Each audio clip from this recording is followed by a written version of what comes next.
Good morning to all. I am Dr. Krishna, Academic Counselor in Sociology. ఈరోజు మనము BSOE 141 book నుంచి urban sociology అనే book నుంచి unit number 13 caste, class, ethnicity and gender ఆ విషయాల గురించి తెలుసుకుందాం. దీన్ని మనం తెలుగులో కులము, తరగతి, జాతి మరియు లింగము దీంట్లో అంటే పట్టణీకరణలో ఈ యొక్క కులము, జాతి మరియు లింగము ఎటువంటి ప్రాముఖ్యతలు సంతరించుకుంటున్నాయి అనేది ఈ లెసన్లో మనము తెలుసుకుంటాం అనమాట. మొదటగా మనము ఈ యొక్క పట్టణ ప్రదేశంలోని వివిధ సాంస్కృతిక స్థానాలకు సంబంధించిన అనేక సమస్యలకు కులము, తరగతి, జాతి మరియు లింగము యొక్క వివిధ లెన్స్ ద్వారా అర్థం చేసుకోవటము, తర్వాత అధికార సంబంధాలపై ప్రాథమిక అవగాహన ద్వారా ఏర్పడటము మనము చూస్తూ ఉంటాం అన్నమాట. నగరాల్లో పట్టణ పాలసీల గతిశీలతను వివరించడానికి మనము చికాగో స్కూల్ పాలసీ యొక్క ఉదాహరణగా తీసుకుంటూ ఉంటాం అన్నమాట. ఇది సమానత్వము ఆధారముగా ఎక్కువగా పరిగణించబడే స్థితి మరియు సమాజం యొక్క స్థితిని స్థాపించబడింది అనేది మనము చికాగో స్కూల్ యొక్క ప్రాముఖ్యతని సంతరించుకుంటూ ఉన్నాము. ఇలా చెప్పటం ద్వారా విద్య యొక్క ప్యాకేజింగ్ మరియు నగరంలో పాఠశాలలకు ఉంచే విషయంలో నగరాలు తరగతి మరియు జాతి సాంస్కృతిక మరియు ప్రాదేశిక వ్యత్యాసాలను కలిగి ఉన్నాయని మనము అనేక సందర్భాల్లో ఇవి తెలుసుకుంటూ ఉంటాం అన్నమాట. ఇప్పుడు మనము ఈ యొక్క ఉపన్యాసం ద్వారా ముందుకు వెళ్తూ ఉంటాం అన్నమాట. తర్వాత నగరాల్లో కనిపించే కులము, తరగతి, జాతి మరియు లింగము యొక్క విభిన్న వర్గాలపై మనము దృష్టి సారించి అనేక విషయాలు సంతరించుకోవచ్చు, తెలుసుకోవచ్చు అనమాట.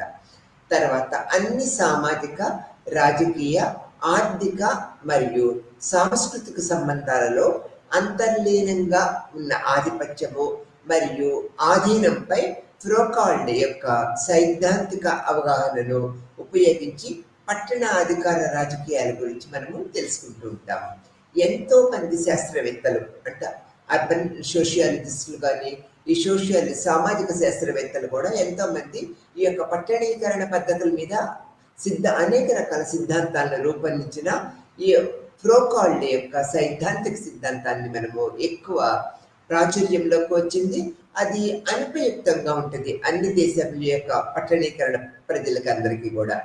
తర్వాత ఇక్కడ పట్టణ సాంస్కృతిక రాజకీయాలు కులము, తరగతి, జాతి మరియు లింగాన్ని అర్థం చేసుకోవటం ఎలా అనేది మనం ఇప్పుడు తెలుసుకుందాం. అర్బన్ స్పేస్ యొక్క సాంస్కృతిక రాజకీయాల్లో కులము, తరగతి, నిర్దిష్టమైన గుర్తింపులను జాతి మరియు లింగము, జాతి మరియు తరగతి వంటి గుర్తింపుల యొక్క సాంప్రదాయ గుర్తులను కూడా కలిగి ఉంటుందనేది మనం తెలుసుకున్నాం అనమాట.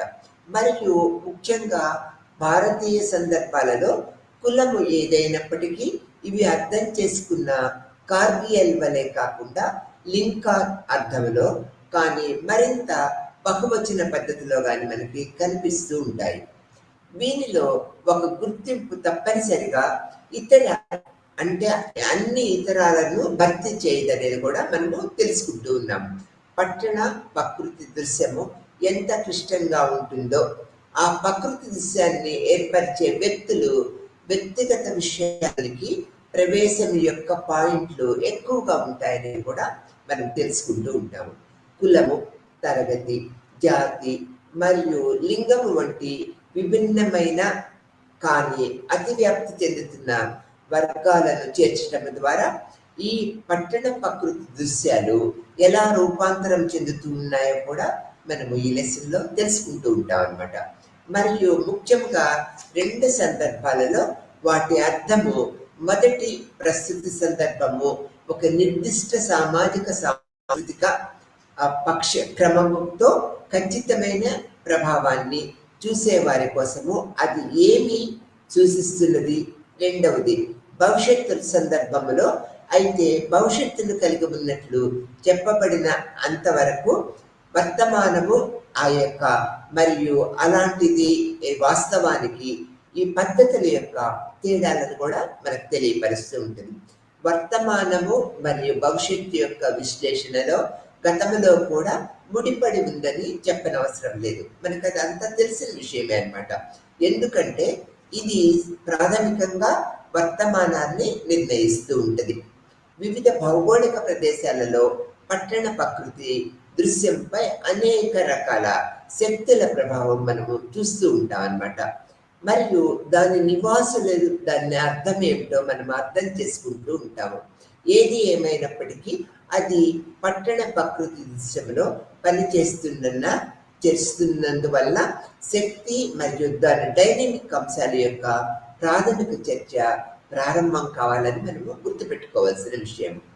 ఆ తర్వాత పట్టణ సందర్భంలో అధికారము మరియు రాజకీయాలు ఏ విధంగా ప్రోద్బలాన్ని కలిగిస్తూ ఉంటాయో మనం ఇప్పుడు తెలుసుకుంటాం అన్నమాట. పట్టణ అధ్యయనాలలో సాంస్కృతిక మలుపును ఇప్పటికీ అర్థం చేసుకున్న మనము ఇప్పుడు ప్రతి సమాజము సందర్భంలో కుల, తరగతి, జాతి, లింగము యొక్క రెజిమెంటెడ్ ఐడెంటిటీ, పోటీలు మరియు క్రమబద్ధమైన సంబంధాలతో సహా శక్తి దోహదపడే అంశాలు ఉంటే ప్రతి సామాజిక సందర్భంలో సంభావ్యంగా సాంస్కృతిక రాజకీయాలను అర్థం చేసుకోవచ్చు.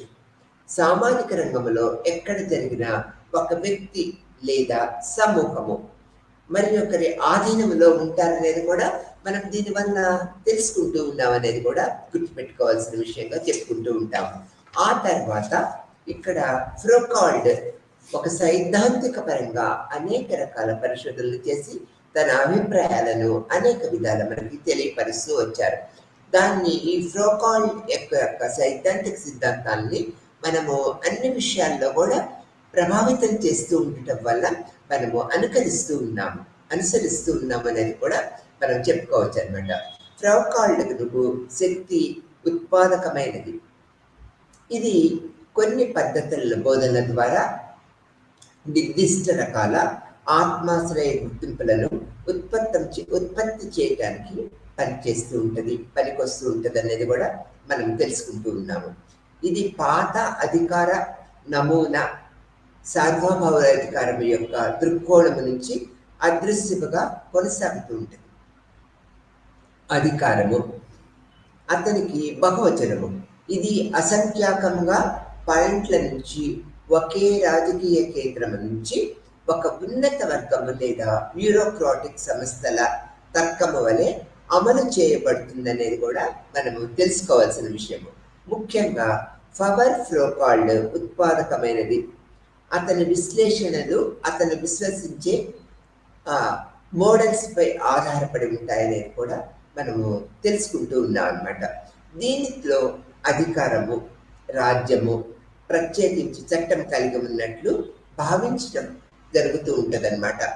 ఆ తర్వాత సమాజముపై క్రమాన్ని విధించటానికి ఉపయోగించబడుతూ ఉంటుంది అనేది కూడా మనం గుర్తుపెట్టుకోవాల్సిన విషయము.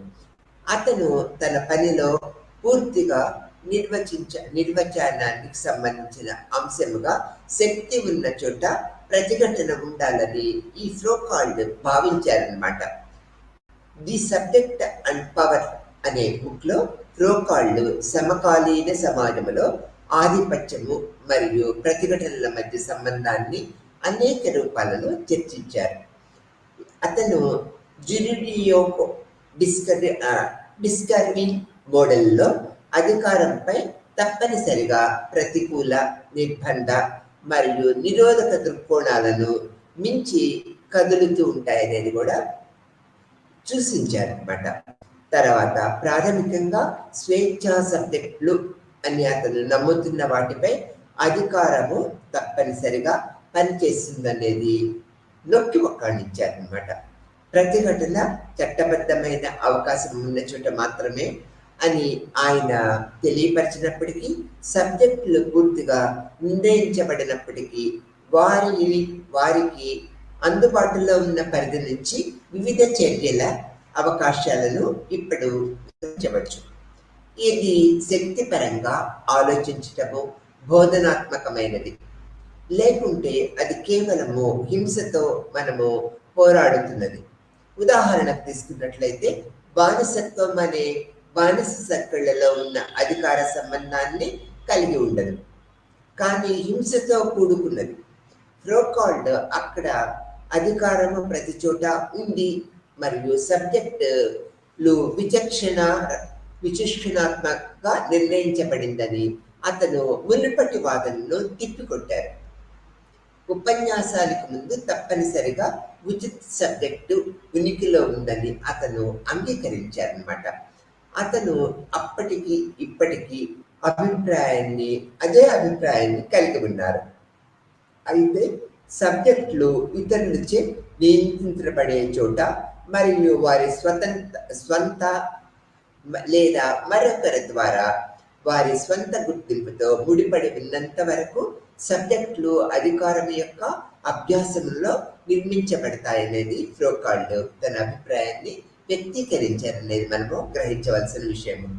ఫ్రోకాల్డ్ యొక్క వివిధ శక్తి విశ్లేషణలు నేరుగా సామాజిక ఉద్యమాల వ్యతిరేక పోరాటాలతో ముడిపడి ఉన్నాయనేది కూడా మనం గుర్తుపెట్టుకోవాల్సిన విషయం.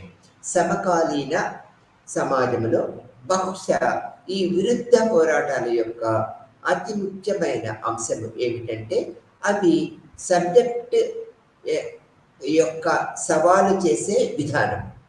అంటే కులము, తరగతి, జాతి మరియు లింగము ఆధారముగా వ్యక్తుల మధ్య వ్యత్యాసాలను సృష్టించటమని ఆయన వాదించారు.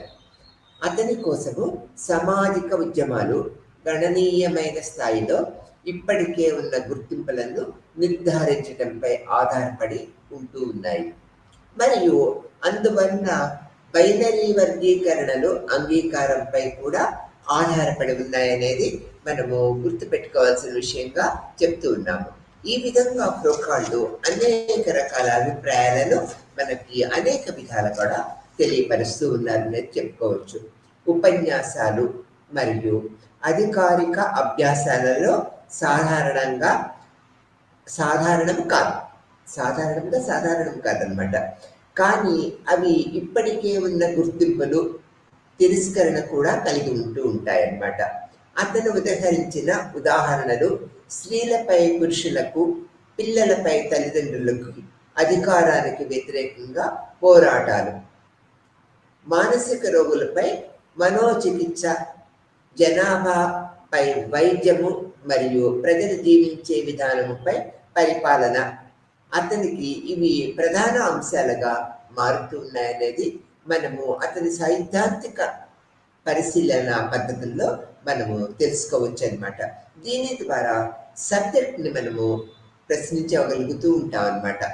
ఫ్రోకాల్డ్ తన తదుపరి రచనలో ఆధిపత్యం భావనతో తన శక్తి విశ్లేషణను కూడా మెరుగుపరిచారనేది మనము చెప్పుకోవాల్సిన విషయము. అతని విమర్శకులలో ఒకరిగా బారీ హిండెన్స్ ఈ విధంగా రాశారు: సాధారణముగా అధికారంగా భావించేదాన్ని విశ్లేషించటానికి ఆధిపత్యాన్ని ఒక పదముగా ఎక్కువగా ఉపయోగిస్తూ ఉన్నారు.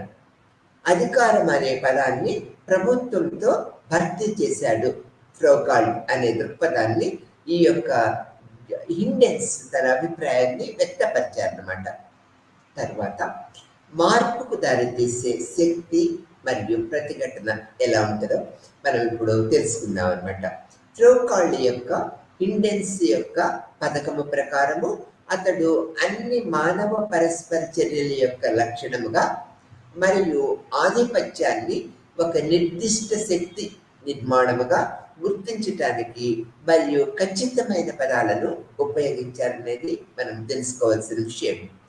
దీనిలో క్రమానుగత మరియు స్థిరమైన సంబంధాలతో వైరుధ్యాలను ఏకీకృతము చేయబడుతూ ఉంటాయనేది కూడా మనం తెలుసుకున్నాము. కాబట్టి అధికారము ఖండించబడదు, కానీ సామాజిక సంబంధాల యొక్క ధృవత్వాన్ని సూచించటము ప్రారంభిస్తూ ఉంటుందనేది కూడా మనం తెలుసుకోవాలి. ఎందుకంటే శక్తి ప్రాథమికంగా దానిని ప్రతిఘటించే వారిపై మాత్రమే పనిచేస్తూ ఉంటుంది. మరియు పర్యవసానముగా ఇతరులపై ఎవరు ప్రవర్తించవచ్చు, అధికారాన్ని తిప్పికొట్టే అవకాశం ఎల్లప్పుడూ ఉంటూ ఉంటుంది అనేది కూడా మనము గమనించవలసిన విషయము. ఆధిపత్యము లేదా హింస. అయితే ఆధిపత్యము ఉన్నవారు ఉద్యమముగా చెప్పుకోవటానికి చాలా ఇరుకుగా ఉంటూ ఉంటారు. అధికారం యొక్క సైద్ధాంతిక తిరోగమనము అసాధ్యమైనదిగా మనం గుర్తించాలి. అయినప్పటికీ అది ఖచ్చితంగా అసాధ్యము కాదు. మనము ఎందుకంటే అధికారము ప్రతిఘటన మరియు ఆధిపత్యంపై తన పనిలో అతను సాంస్కృతిక రాజకీయ నమూనాల యొక్క సూత్రాలను నిర్దేశించారన్నమాట. రాజకీయాలు అధికారానికి సంబంధించిన ప్రాథమిక మరియు యాదృచ్ఛిక సంబంధాల యొక్క పోటీని కలిగి ఉన్నంత వరకు ప్రతిఘటించటము ఎల్లప్పుడూ సాధ్యమే. ఇది హింసపై ఆధారపడి అన్ని సామాజిక సంబంధాల యొక్క నిర్మాణాత్మక అంశముగా మారుతూ ఉంటుందనేది కూడా మనం గుర్తుపెట్టుకోవాల్సిన విషయం. అంతవరకు శక్తి తప్పనిసరిగా నిర్వచనము ప్రకారం ప్రతిఘటనను కలిగి ఉంటూ ఉంటుంది. శక్తి సంబంధాలు ఈ యొక్క ద్రవముగా ఉంటూ ఉంటాయి, ఎల్లప్పుడూ రివర్సబుల్గా ఉంటూ ఉంటాయి అనేది కూడా మనము ఈ మార్పుకు దారితీసిన శక్తి ప్రతిఘటనలో ఈ యొక్క భావనలను మనం తెలుసుకోవాల్సిన విషయం. ఆ తర్వాత జాతి మరియు చికాగో పాఠశాల విధానము ఈ యొక్క ఫ్రోకాల్ యొక్క పద్ధతుల్లో ప్రముఖ పాత్ర వహించాయనేది మనం చెప్పుకోవాలి. ఇప్పుడు మనము జాతి చికాగో పాఠశాల విధానాన్ని తెలుసుకుందాం అన్నమాట. చికాగోలోని పబ్లిక్ ఎడ్యుకేషన్ సిస్టమ్ లాగా కాంక్రీటుగా దేనికైనా వర్తింపచేసినప్పుడు పవర్ రిలేషన్స్ రివర్సబిలిటీ గురించి ఫ్రోకాల్ యొక్క విశ్లేషణ వీటిని ఎలా నిలుపుకోగలడు అనేది మనము తెలుసుకుందాము. వాస్తవానికి అక్కడ కూడా దాని పాత్ర ఉందని మేము తెలుసుకుంటూ ఉన్నాము. తర్వాత చికాగోలోని 4 ప్రభుత్వ పాఠశాలను దగ్గరగా అనువర్తిస్తుంది మరియు అభివృద్ధి యొక్క ఉపన్యాసాలలో అంతర్లీనంగా ఉన్న కృత్రిమ జాతి రాజకీయాలను డికోడ్ చేయడానికి ప్రయత్నిస్తూ ఉంటుంది.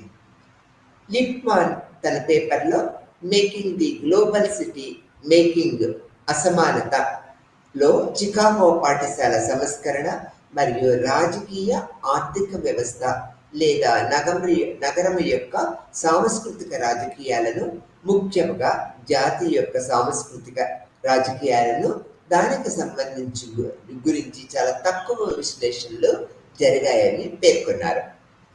ఈ యొక్క చర్చకు ముఖ్యమైనది ఏమిటంటే లిప్మాన్ యొక్క పఠనంలో వ్యవస్థ యొక్క అన్ని స్థాయిలలో ఏజెన్సీలు మరియు నిర్బంధముగా 2 సహజీవనము చేస్తూ ఉంటాయనేది కూడా మనం గుర్తుపెట్టుకోవాలి.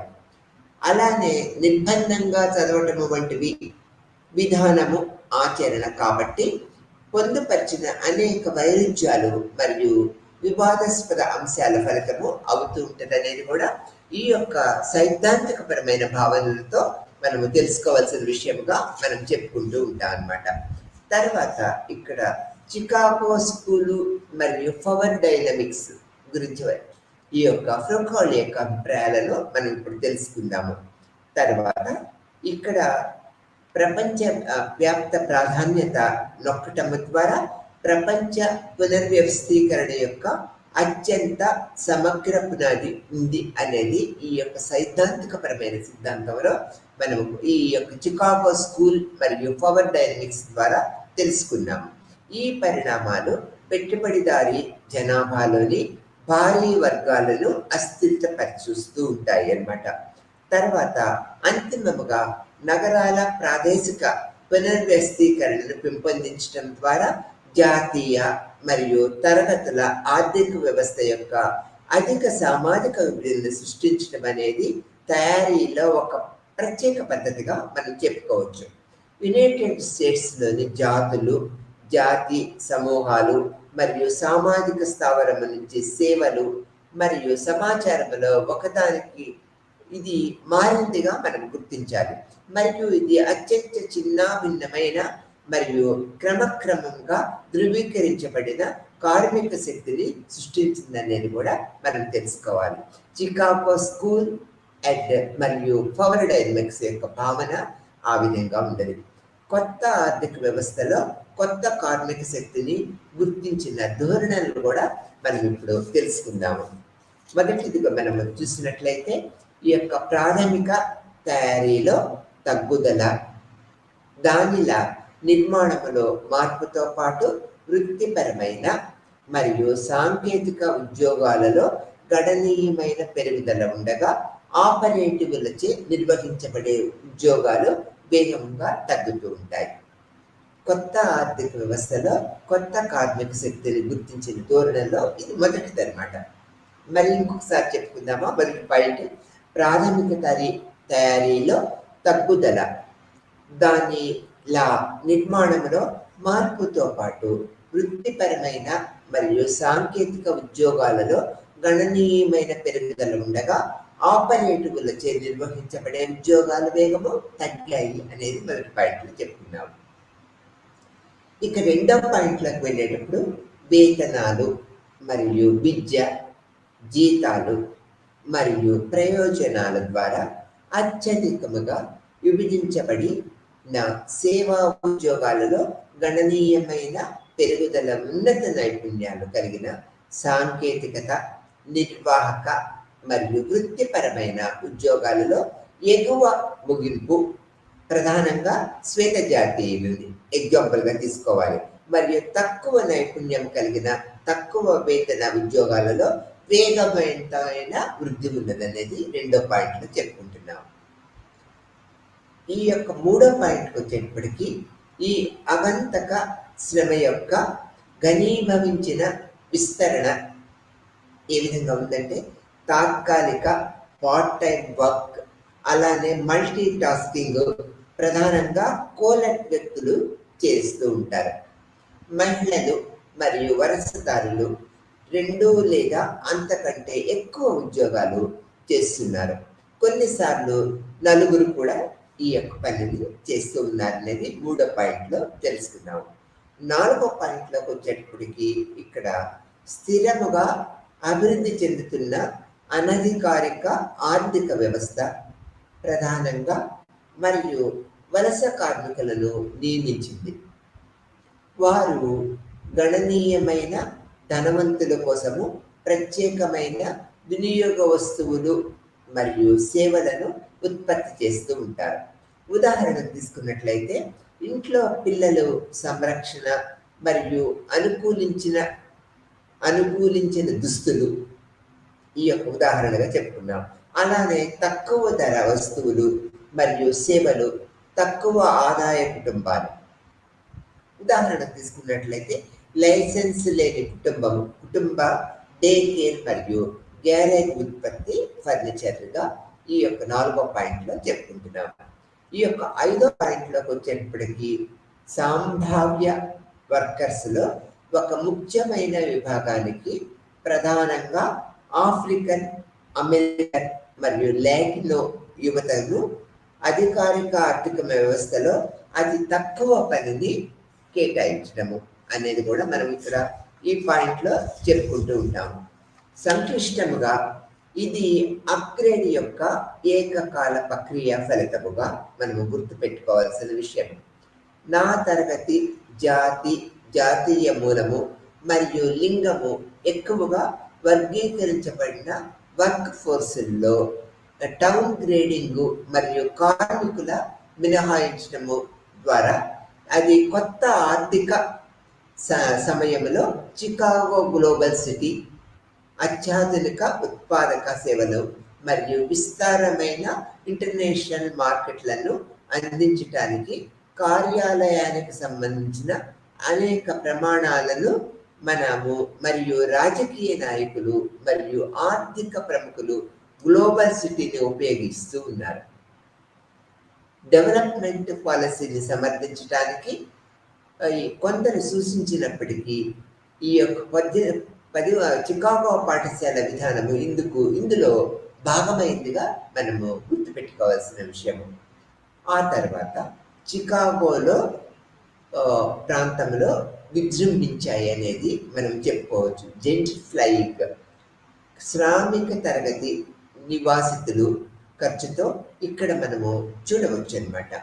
ఆస్తి పన్నులు మరియు అద్దెలలోని ద్రవ్యోల్బణము వారు కుటుంబాలను పెంచుకున్న పొరుగు ప్రాంతాలను సంబంధాలను ఏర్పరచుకున్నారు మరియు వారికి చాలా ఖరీదైన భవిష్యత్తు గురించి కలలు కన్నారనేది కూడా మనం గ్రహించవలసిన విషయం.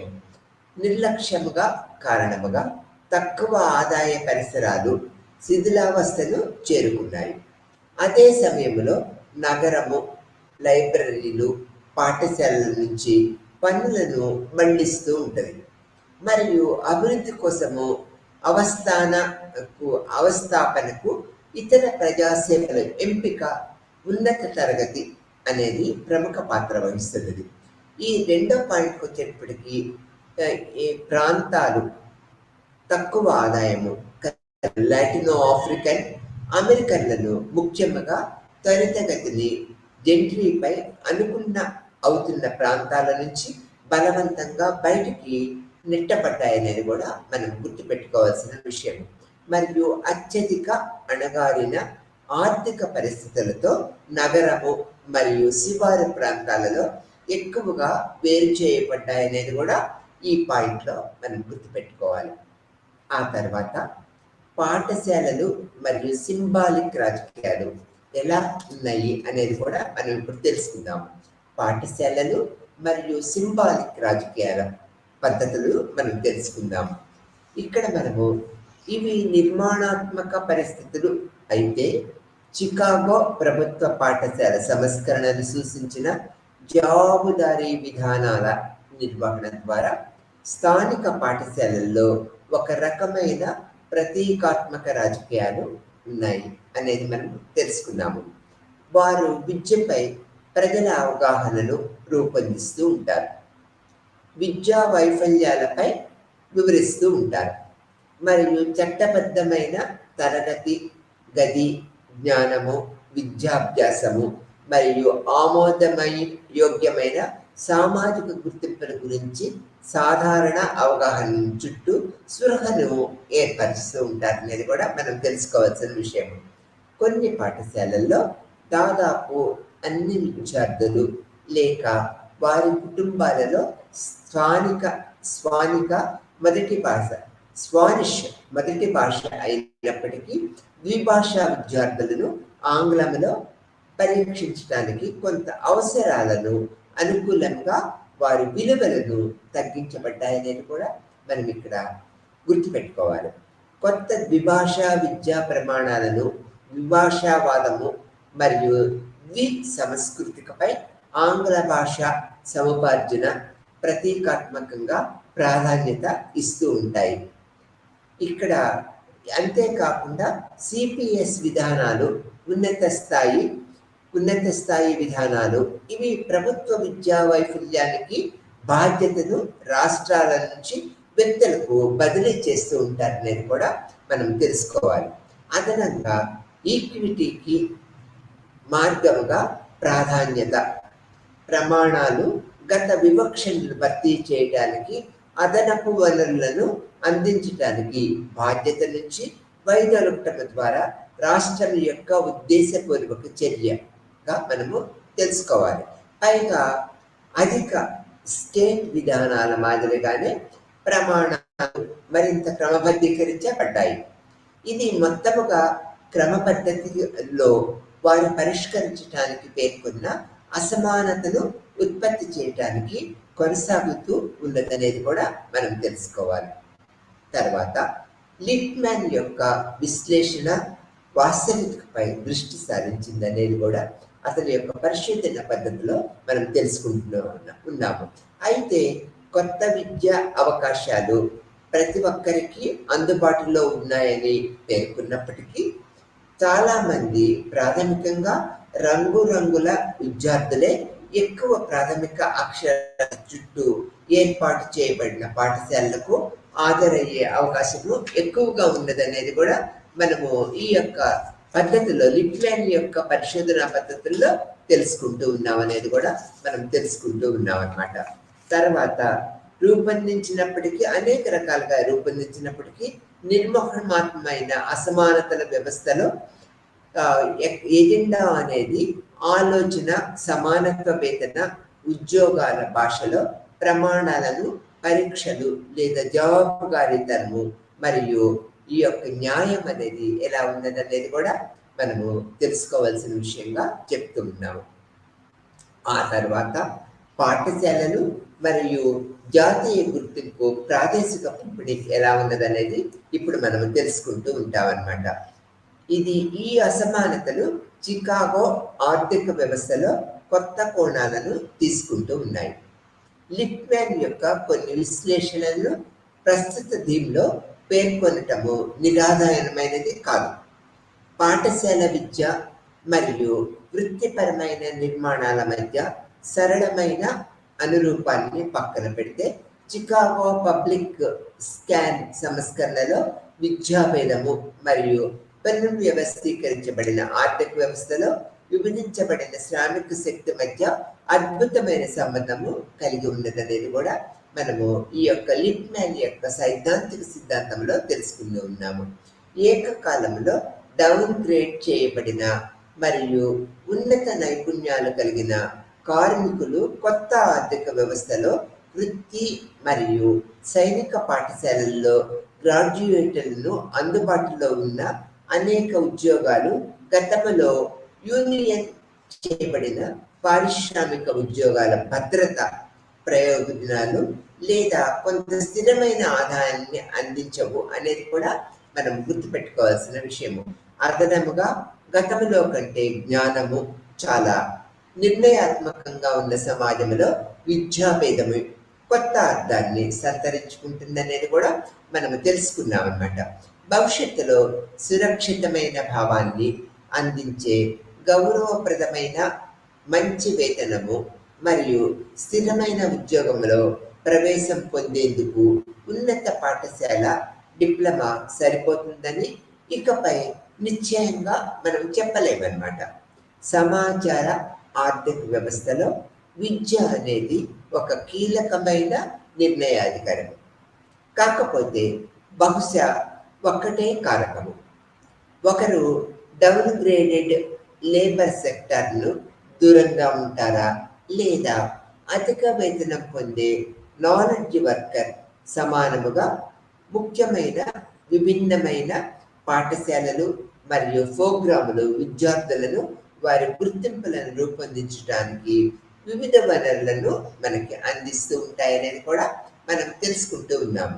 విద్యార్థులు సాపేక్షకముగా బాగా జీతము పొందే నాలెడ్జ్ లీడర్లు మరియు కార్మికులు మరియు వారికి సాధ్యమైనంత తక్కువ సేవలు అందించే వ్యక్తుల సమూహము అనే లేయర్డ్ సొసైటీలో గాఢమైన చిక్కులతో కొన్ని గుర్తింపులను, వారికి శిక్షణనిచ్చే సామాజిక అభ్యాసాలను ఏర్పరిచే నిర్దిష్ట ఉపన్యాసాలలో శిక్షణ పొందటం ద్వారా గుర్తింపులను సమీకరించుకుంటూ ఉంటారు. ఇక్కడ ఈ యొక్క సామాజిక పునర్నిర్మాణము తప్పనిసరిగా ఉద్దేశపూర్వకంగా ఉండకపోవచ్చు. మరియు ఫ్రూకాల్డ్ వాదించినట్లుగా వ్యక్తులలో ఒక స్థానంలో కొనసాగాలని కోరుకునేంత ఏజెన్సీ ఉన్నదన్నమాట. అయినప్పటికీ అణచివేయబడింది. ఏది ఏమైనప్పటికీ వేరు చేయబడిన అభ్యాసం యొక్క భౌతిక మరియు సైద్ధాంతిక ప్రభావము భిన్నమైన విషయాలను ఉత్పత్తి చేస్తూ ఉంటుందనేది కూడా మనం గుర్తుపెట్టుకోవాలి. వీరి కోసము సామాజిక క్షేత్రము సాంస్కృతిక రాజకీయ ప్రదేశంలో నిర్దిష్టమైన గుర్తింపుల అవకాశాలను నిర్వీర్యం చేసే విధానముగా నిర్మించబడి ఉన్నదనేది ఈ యొక్క పద్ధతిలో మనము తెలుసుకుంటూ ఉన్నాం అన్నమాట. ఆ తర్వాత మనము లింగము మరియు వలసల యొక్క ప్రాధాన్యతని ఈ లెసన్లో తెలుసుకుంటూ ఉంటాం. ఇక్కడ లింగము మరియు వలసల ప్రాధాన్యతకు వచ్చేటప్పటికి సాంస్కృతిక రాజకీయాల యొక్క అత్యంత స్పష్టమైన భావన, పౌర సమాజ రాజకీయాలు మరియు ముఖ్యంగా ఫ్రూకాల్డ్ వాదించినట్లుగా సామాజిక ఉద్యమాలు అర్థవంతమైన పరస్పరమైన చర్యలలో సామూహిక గుర్తింపు నిర్మాణము అనేది సామాజిక ఉద్యమాలకు సంబంధించిన కార్యాచరణలో ముఖ్యమైన అంశము అనే ఆలోచనతో విభిన్న సామాజిక సిద్ధాంతకర్తలు ఏకీభవించారు.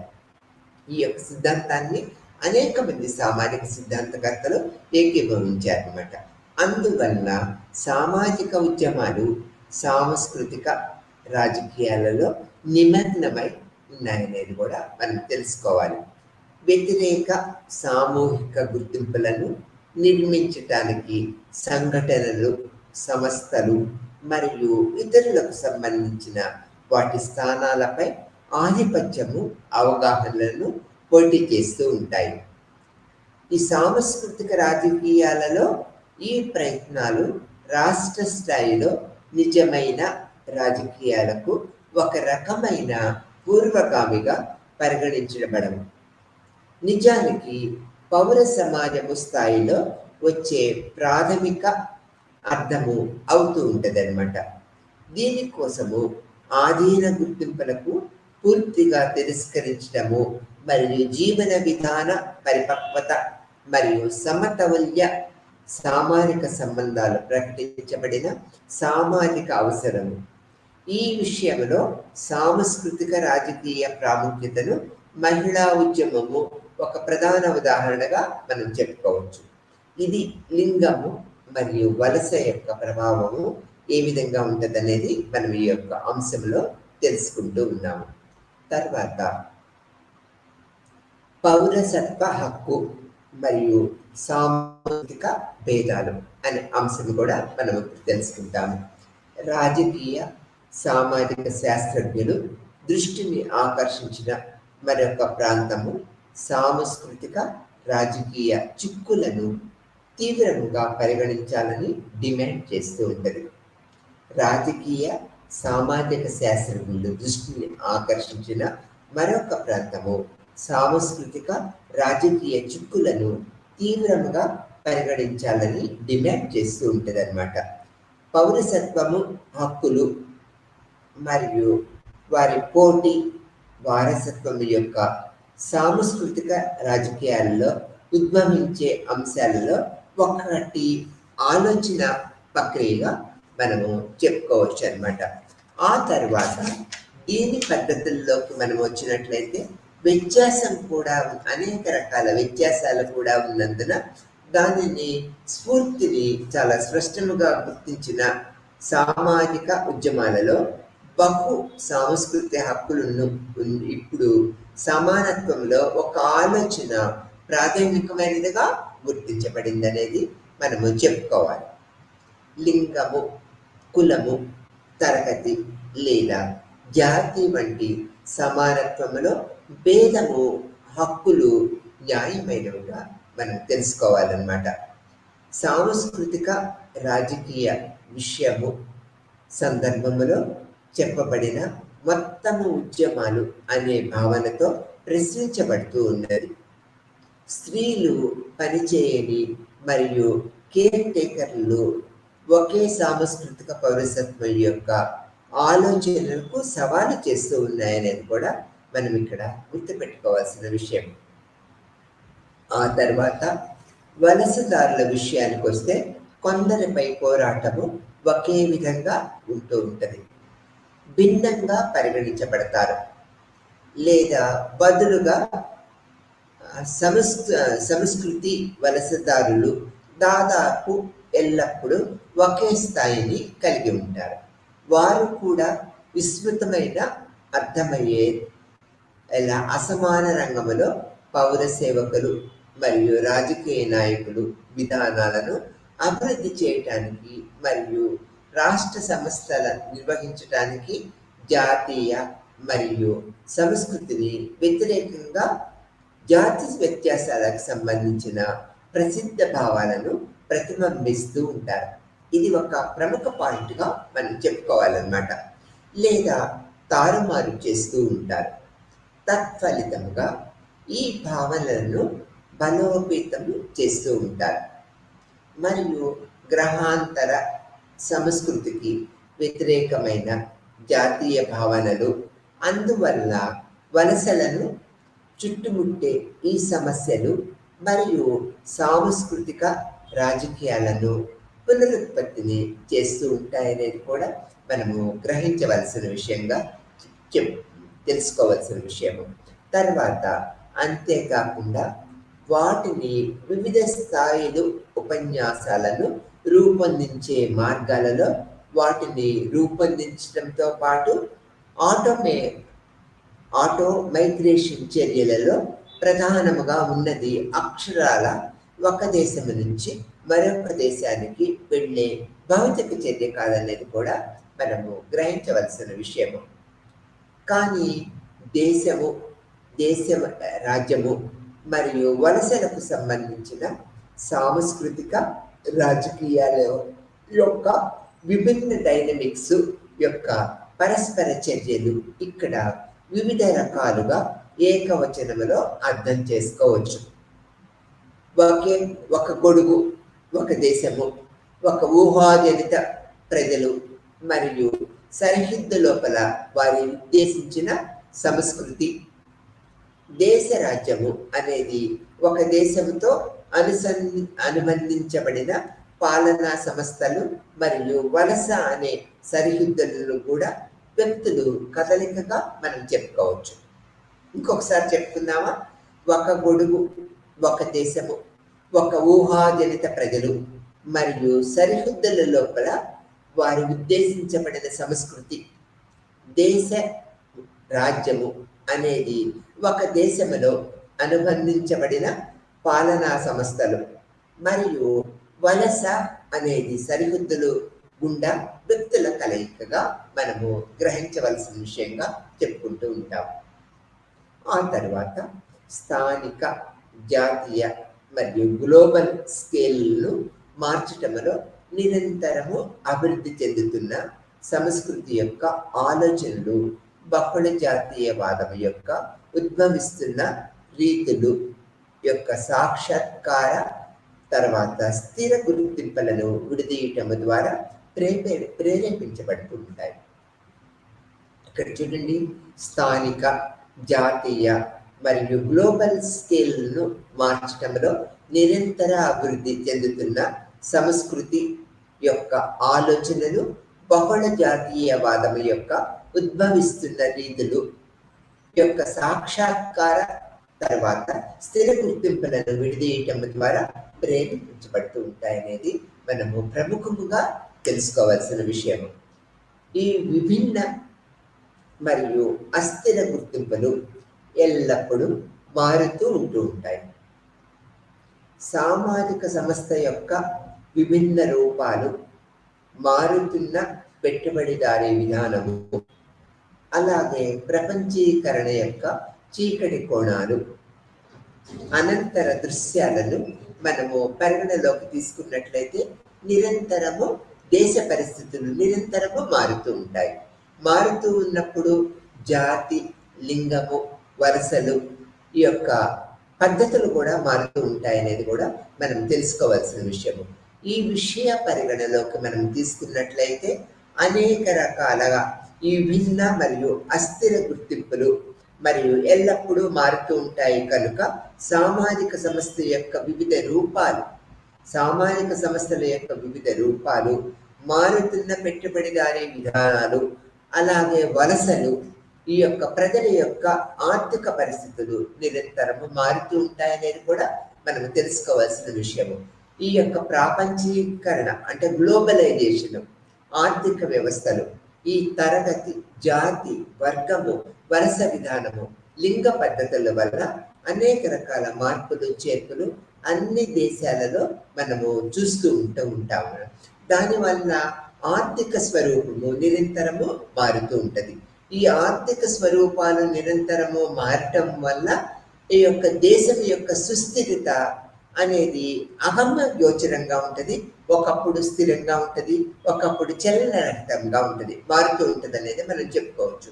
కాబట్టి ఆర్థిక స్థితిల మీద ఆధారపడి ఈ యొక్క జీవిత విధానము, తరగతి గమనము, లింగ గమనము, వలసల ప్రక్రియా పద్ధతులను మనం రూపొందించుకోవడానికి వీలు పడుతూ ఉంటుంది అనేది మనం ఇక్కడ తెలుసుకోవాల్సిన విషయంగా చెప్తూ ఉన్నాం అన్నమాట.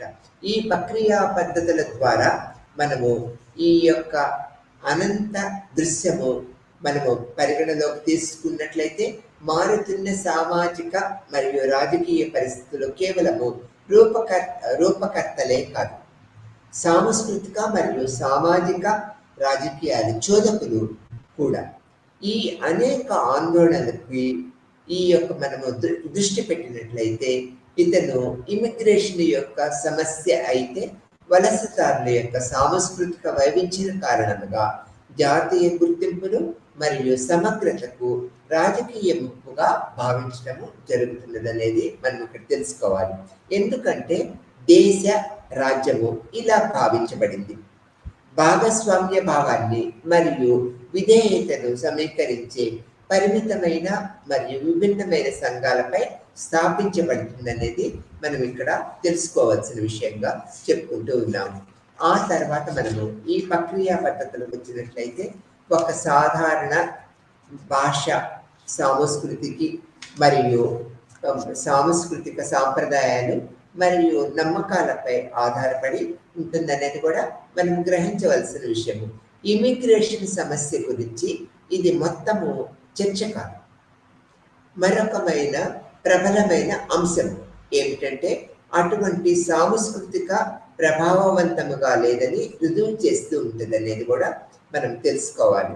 దాని ఊహల యొక్క స్థిరమైన స్వభావము కారణము మాత్రమే, కానీ అది అన్ని విలువలు, సామాజిక సంస్థలు మరియు సాంస్కృతిక అభ్యాసాల భాగాలు అని ప్రతిపాదిస్తున్న నిర్మాణాత్మకమైన కార్యాచరణ యొక్క ప్రసిద్ధి. రోజువారీ భావనలో పరిగణించబడే దానిలో పనిచేస్తూ ఉంటుంది. నిర్మాణాత్మక పరస్పర ఆధారపడటము ఆధారముగా సమీకృత సమ్మిళిత మొత్తము క్రియాత్మకంగా అందించబడుతూ ఉంటుంది అన్నమాట. ఇది అందువల్ల సాంస్కృతిక ఐక్యత ఎంత ఎక్కువగా పరిగణించబడుతుందో ఒక రాజ్యాంగ భాగానికి ముప్పు వచ్చినప్పుడు ఆందోళన స్థాయిని ఎదుర్కోవలసిన పరిస్థితి ఏర్పడుతూ ఉంటుంది. మొత్తము వ్యవస్థను ముప్పు వాటిల్లినప్పుడు మొత్తము వ్యవస్థ యొక్క ప్రమాదంలో పడేసే రాజకీయాలు పరిగణలోకి తీసుకుంటే వలస రాజకీయాలు అర్థం చేసుకోవటము చాలా కీలకం అన్నమాట. ఈ భాగాలు తరచూ చిహ్నాలుగా లేదా మొత్తము కోసము నిలిచే భాగాలుగా పనిచేస్తూ ఉంటాయి.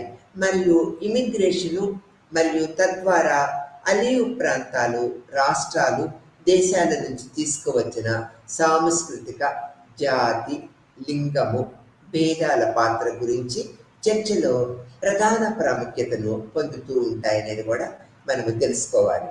ఈ ఉదాహరణ తీసుకున్నట్లయితే ఫ్రాన్స్లో తలపై ఉన్న సార్క్ యొక్క అసాధారణమైన సింబాలిక్ బరువును అర్థం చేసుకోవటంలో ఇది మనకు సహాయపడుతూ ఉంటుంది. ఇక్కడ అనేక నిర్దిష్ట క్షణాలలో కొన్ని భయాలు మరియు బెదిరింపుల కోసము గుడ్స్ బిల్స్ నిలబడింది. అందువల్ల ఈ దృష్టి స్పష్టమైన ప్రశ్న, ఇస్లామిక్ వాయిలి తలకండువ ధరించటము పాఠశాలలో అంగీకరించబడుతున్నదా అనువ్యక్తమైన ప్రశ్నకు దాచిపెడుతున్నది. ఉత్తర ఆఫ్రికా మూలానికి చెందిన వలసదారులు ఫ్రాన్స్లో అంగీకరించారా అనేది కూడా మనకు ఒక ప్రశ్నార్థకంగా మిగులుతుంటుంది అనేది మనం ఇక్కడ తెలుసుకోవాల్సిన విషయం.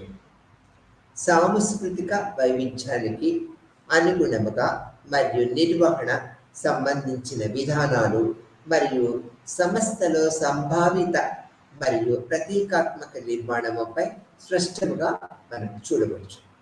అందువల్ల ఈ యొక్క బహుళ సాంస్కృతిక లేదా సాంస్కృతిక వైవిధ్యము సాంస్కృతిక వ్యత్యాసాల ఫలితముగా తక్కువ మరియు చారిత్రాత్మకమైన మరియు సంస్థాగత సందర్భాల్లో నిర్దిష్ట రకాల వ్యత్యాసాలను ఉత్పత్తి చేసే సాంస్కృతిక ప్రక్రియ వలన ఈ ఉత్పన్నమవుతూ ఉంటాయి. ఈ యొక్క భావాలు అనేవి అనేక రకాలుగా ఉత్పన్నమవుతూ ఉంటాయి అన్నమాట. వైవిధ్యము ఎప్పుడు సాధారణ తుది ఉత్పత్తి కాదు. కొన్ని భౌగోళిక ప్రదేశాలలో కలిసి జీవించే పదార్థాలు అనేవి భారతదేశం అనేక రకాలుగా ఉంటూ ఉంటాయి. భారతదేశంలో మనం చూసుకున్నట్లయితే భారతదేశంలోని పరిస్థితిని పరిగణలోకి తీసుకుంటే ముఖ్యంగా లింగభేదము విషయాలలో ప్రారంభ సాహిత్యంలో చాలా వరకు దీనికి సంబంధించిన సమస్యలు అనేవి ఏమీ లేవన్నమాట. ఎందుకంటే ఇది ప్రధానముగా పురుష ఉద్యమముగా పరిగణించబడుతూ ఉంటుంది. అంటే పురుషులకు మన భారతదేశంలో అటువంటి ప్రాధాన్యత అతి ప్రాచీన కాలం నుంచి కలిగిస్తూ ఉన్నామన్నమాట. స్త్రీలు అవశేషాలుగా భావించబడుతూ ఉంటారు.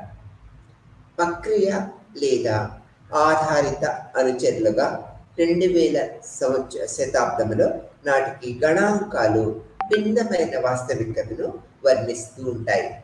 అయినప్పటికీ 3వ ప్రపంచ దేశాల నుంచి మొత్తము అంతర్జాతీయ వలసలలో 46% మహిళలు ఉన్నారు. అత్యధిక సంఖ్యలో ఆసియాలో ఇది కనుగొనబడింది అన్నమాట.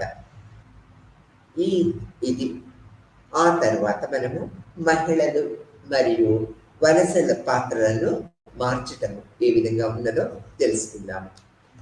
ఇంకా వలసలు మహిళలకు కొత్త అవకాశాలు సృష్టించడంలో నిజమైన పాత్ర పోషిస్తూ ఉన్నాయనేది మనము తెలుసుకుంటూ ఉన్నాము. అది వారి జీవితాలను ఆర్థికంగా మెరుగుపరచటము లేదా అణచివేత లింగ సంబంధాలను మార్చటము జరుగుతూ ఉంటుంది.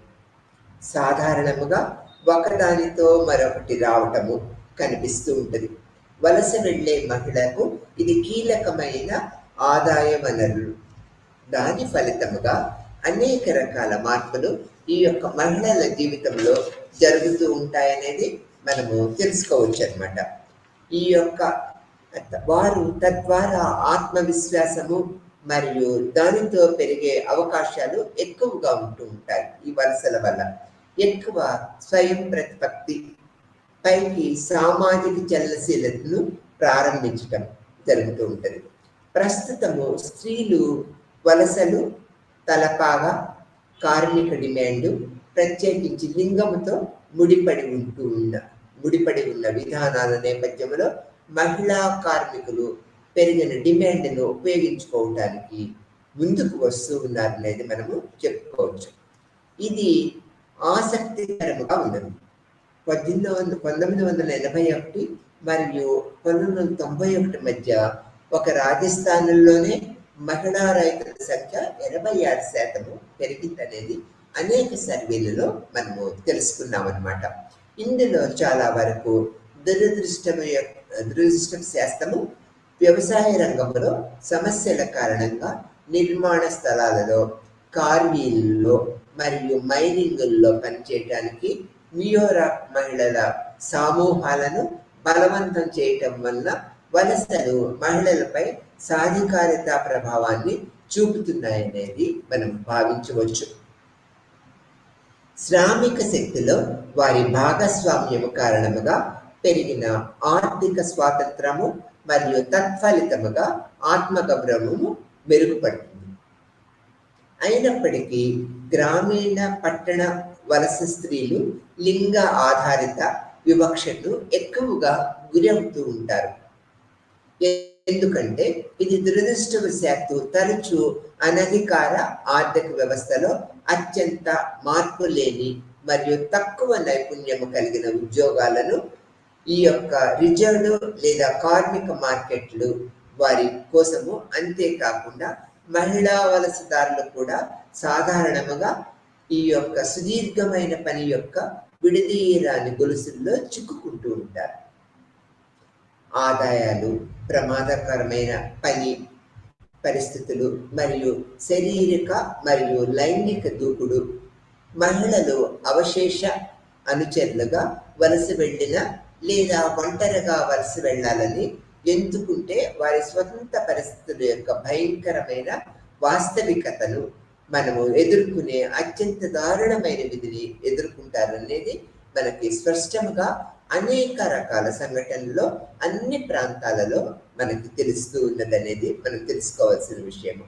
నేషనల్ శాంపిల్ సర్వే అత్యంత సాధారణ కారణంగా ఈ యొక్క వివాహాన్ని మనకి ప్రముఖంగా చూపించింది. తర్వాత కుటుంబ పోషణకర్త, ఉపాధి, గృహ సమస్యలు లేదా ఆరోగ్యము వంటి ఇతర కారణాలతో కలిసి వలసలను ఉద్దేశించే ఉద్దేశాలలో కేవలము 10% మాత్రమే మనము పరిగణలోకి తీసుకుంటూ ఉన్నాము. వలసలు స్వేచ్ఛ మరియు క్రమబద్ధీకరించబడిన ప్రక్రియ నుంచి దూరముగా ఉన్నాయని స్పష్టంగా మనం అర్థం చేసుకోవచ్చు. బదులుగా ఇవి చాలా వరకు సామాజిక నిర్మాణాల కలయికతో పాటు రాష్ట్రాల ద్వారా నిర్వహించబడుతూ ఉన్నాయి. ఇది వాటి పరిమితి శ్రేణి పన్ని ఎంపికలుగా మార్చుతూ ఉన్నది. స్త్రీలు రాష్ట్రముతో చర్చలు జరపడానికి ప్రయత్నిస్తున్నప్పటికీ వారు చాలా సాంప్రదాయ సామాజిక క్రమము ద్వారా ఇవ్వబడిన గుర్తింపుల యొక్క చాలా పరిమితి దృక్పథం నుంచి అలా చేస్తూ ఉంటారు. విశ్లేషణ కోసము విసిరే అన్ని సూక్ష్మ నైపుణ్యాలలో స్త్రీ వలసలను అర్థం చేసుకోవటము నిజంగా బలవంతపు అవసరం.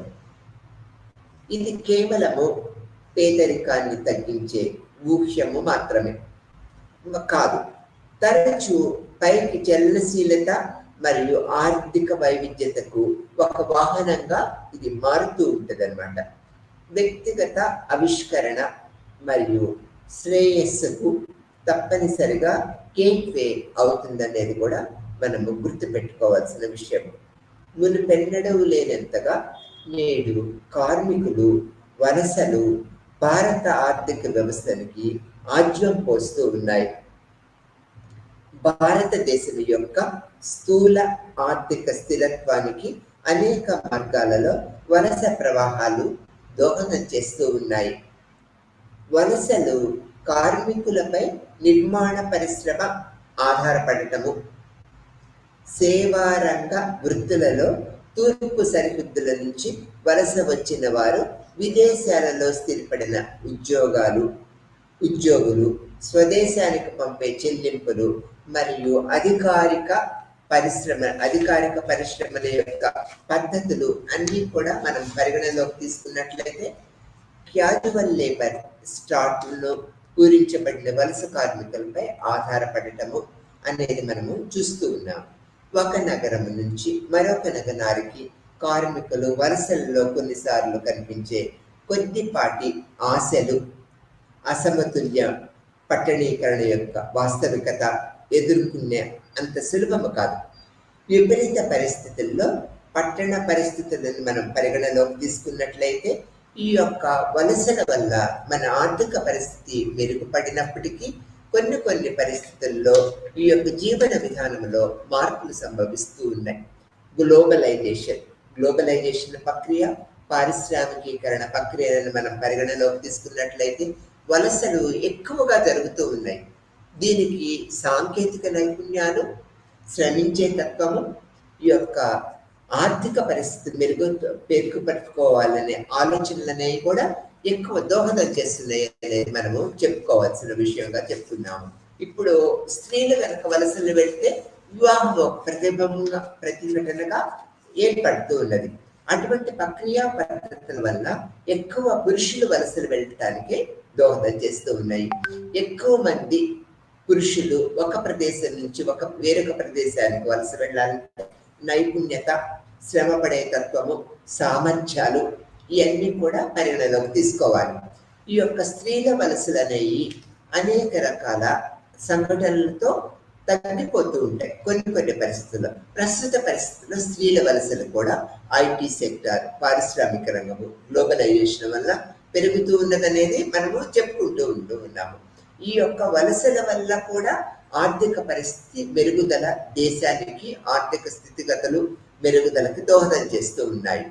ఈ విధంగా ఈ లెసన్లో మనము ఈ యొక్క క్యాస్ట్, క్లాస్, ఎథినిసిటీ అండ్ జెండర్ ప్రక్రియ పద్ధతుల వల్ల, పట్టణీకరణ పద్ధతుల వల్ల సామాజిక పద్ధతులు ఏ విధంగా మారుతున్నాయి, ఈ యొక్క పట్టణీకరణ పద్ధతుల్లో ఈ కులము, తరగతి, జాతి మరియు లింగము ఎటువంటి పాత్ర వహిస్తున్నది అనేది మనము తెలుసుకుందాం. నమస్తే.